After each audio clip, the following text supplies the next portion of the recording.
ஆரம்பிச்சிருது பெரியவா தரிசனம். பிரதோஷ மாமா எப்பேற்பட்ட மகான், அவர் எப்படி தபஸ் பண்ணினார் அப்படிங்கிற நான் நேர்ல பார்த்த சாட்சி ஒரு 2 சொல்றேன். 1980s ஆச்சரியமா இருந்தது, இப்படிலாம் கூட பக்தி பண்ண முடியுமா. அவருக்கு அப்பவே தெரிஞ்சிருக்கு பாருங்க பெரியவாளை பத்தி. அவர் பெரிய மகான். நமக்கெல்லாம் இவ்ளோ எனக்கெல்லாம் ரொம்ப லேட்டா தான் தெரிஞ்சதுன்னு சொல்லுவேன். ஆனா நீங்க அப்பவே அவருக்கு தெரிஞ்சிருக்குன்னா எவ்வளவு பெரிய, அவரே ஒரு மகானா இருக்கணும். பெரிய மகான் அவ. அதனாலதான் அவ நாயன்மார். அதனால அந்த மாதிரி எல்லாம் பார்க்க முடியாது. அவளுக்கு தான் அந்த மாதிரி தோணித்து.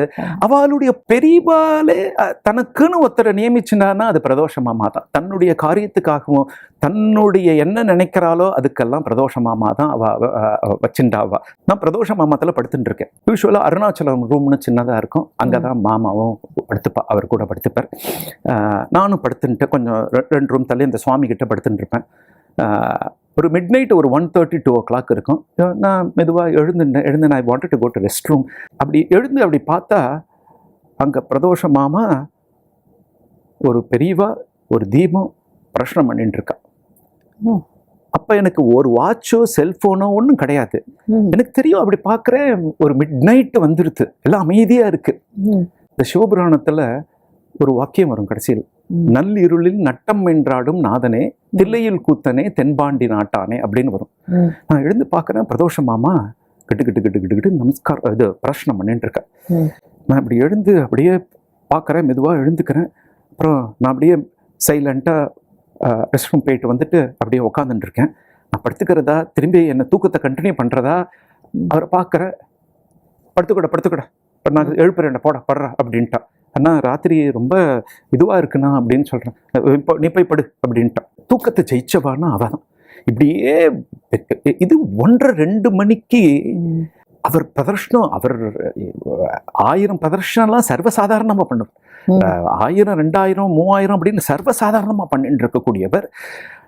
அதுக்கப்புறமா எனக்கு தூக்கம் வருமா, நான் அப்படியே அவர் சொல்லிட்டாரேங்கிறதுக்காக படுத்துருந்தேன். அப்படியே முழிச்சு பார்க்குறேன்.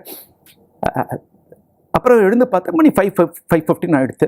உடனே எழுந்து உடனே மண்ணிட்டு கேட்டேன், அண்ணா எங்கே மணி? அண்ணா பெரியவா தரிசனம் கிளம்பிட்டாப்பா. மணி 5:30 தான், 5:15 அவர் பிரஷ்னம் பண்ணியிருக்கார். ஒரு 4 மணிக்கெல்லாம் கிளம்பிட்டார் அவர். இந்த மாதிரி ஒரு மகானை இப்படி பார்க்க முடியுமா? எப்பேரு நம்மளுக்கெல்லாம் ஒரு 10 பிரதர்ஷனம் 20 பிரதர்ஷனம் பண்ணாலே மயக்கடிச்சு கீழே விழுந்துருவோம். அவர் அப்படியே அதான் தபஸ்விங்கிறது. மகான்கிறது வந்து அவருடைய ஒரு வைராக்கிய புத்தி உள்ளவர். எங்கேயும் அதனால தான் அவர் பிரதோஷ மாமானா எனக்கு இந்த மாணிக்க வாசகரோட ஒரு பதிகம் வரும். யானேதும் பிறப்பு அஞ்சேன் இறப்பதனுக்கும் என்கடவேன். பிறக்கிறதுக்கும் பயப்பட மாட்டேன், இப்பவே இறந்து போறதுக்கும் நான் பயப்பட மாட்டேன். வானேயும் பெரில் வேண்டேன். நீ என்னத்தான் கொடுத்தாலும் கோடியா ஒரு பெரிய இதுவே கொடுத்தாலும் எனக்கு தேவையில்லை. மண்ணால் வான் மதித்து மீறேன். பெரிய ராஜா வந்தா கூட எனக்கு என்ன, அவன் பெரிய ராஜா தானே, பெரிய பிரசித்தமா பெரிய பேர் வரா, அவ பின்னாடி நம்ம போய் போறது போட்டோ எடு, அதுக்கெல்லாம் அவர் சஞ்சலமே படமாட்டார். இதுதான் அவர். வானேயும் பெரில் வேண்டேன் மண்ணால் வான் மதித்து மீறேன், தேனேயும் மலர்கொன்றே சிவனே எம்பெருமான் உன் அருள் பெரும் நாள் என்றென்றோ வருந்துவனே. பெரியவா இப்படியே அவர் வந்து அவருடைய நினைப்பு 24 மணி நேரமும் பெரியவாலேயே